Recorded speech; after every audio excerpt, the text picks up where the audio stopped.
ایک رات سلطان محمود غزنوی کو کافی کوششوں کے بعد جب نیند نہیں آئی تو اپنے غلاموں سے کہنے لگے، لگتا ہے کہ کسی مظلوم پر آج کوئی ظلم ہوا ہے، تم لوگ گلیوں میں پھیل جاؤ اور اگر کوئی فریادی نظر آئے تو اسے میرے پاس لے آؤ۔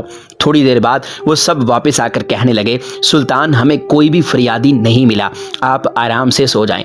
سلطان کو جب پھر بھی نیند نہیں آئی تو وہ کپڑے بدل کر خود محل سے باہر نکلا۔ محل کے پچھواڑے میں حرم سرا کے نزدیک انہیں کسی کی فریاد سنائی دی، اے اللہ، سلطان محمود اپنے مصاحبوں کے ساتھ محل میں عیش و عشرت کی زندگی گزار رہا ہے اور محل کے عقب میں مجھ پر یہ ظلم توڑا جا رہا ہے۔ سلطان نے کہا، کیا بات کر رہے ہو؟ میں محمود ہوں اور تمہاری فریاد رسی کے لیے آیا ہوں۔ مجھے بتاؤ کیا ظلم ہوا ہے تمہارے ساتھ؟ آپ کے خاص میں سے ایک شخص جس کا نام میں نہیں جانتا ہر رات میرے گھر آتا ہے اور میری بیوی پر ظلم و تشدد کرتا ہے۔ اس وقت وہ کہاں ہے؟ شاید اب چلا گیا ہو۔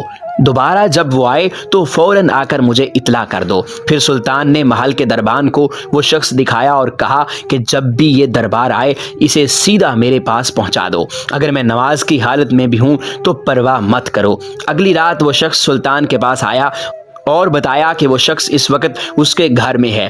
سلطان اسی وقت تلوار ہاتھ میں لیے اس شخص کے ساتھ چل پڑا۔ جب اس کے گھر کے قریب پہنچا تو اس سے کہا کہ گھر کے سارے چراغ بجھا دو۔ پھر اندھیرے میں ہی اس کے گھر میں گھس کر اس شخص کا سر تن سے جدا کر دیا۔ پھر سلطان نے حکم دیا کہ چراغ روشن کر دو۔ اس شخص کا چہرہ دیکھا اور سجدے میں گر پڑا۔ پھر گھر کے مالک سے کہا، اگر کچھ کھانے کو ہے تو لے آؤ، مجھے بہت سخت بھوک لگی ہے۔ آپ جیسا سلطان مجھ غریب کے گھر کا کھانا کھائے گا؟ جو کچھ بھی ہے لے آؤ۔ وہ شخص ایک سوکھی روٹی اٹھا لایا جسے سلطان نے بڑی رغبت سے کھایا۔ وہ شخص سلطان سے پوچھنے لگا کہ چراغوں کو بجھانا، سجدہ کرنا اور روٹی طلب کرنے کے پیچھے آخر کیا ماجرا ہے؟ سلطان نے فرمایا، میں نے جب تمہاری داستان سنی تو سوچا کہ میری سلطنت میں ایسا ظلم کرنے کی ہمت صرف میرے کسی بیٹے کو ہو سکتی ہے۔ اندھیرا کرنے کو اس لیے کہا تھا کہ پدرانہ شفقت میرے انصاف کے راستے میں حائل نہ ہو جائے۔ چراغ جلنے پر جب میں نے دیکھا کہ وہ میرا بیٹا نہیں ہے تو میں سجدہ شکر بجا لایا۔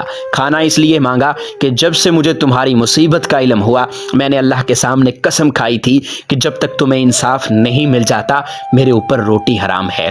اس وقت سے اب تک میں نے نہ کچھ کھایا تھا نہ پانی پیا تھا۔